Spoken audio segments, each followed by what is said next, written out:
In this video, we'll be looking at how to create a custom voice for Bixby using your own. To begin with, we're going to go into Settings.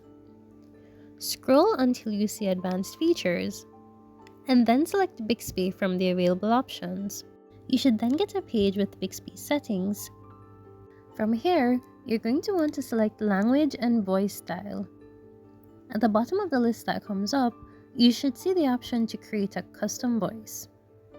Once you tap on this feature and grant the permissions needed, you'll be prompted to read 10 or so passages that help the phone to learn your voice.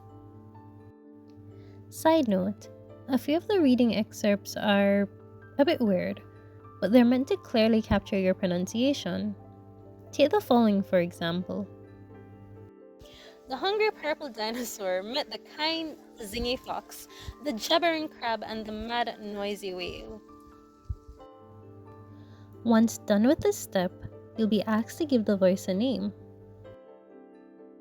After which, the phone will finish up creating the custom voice on its own.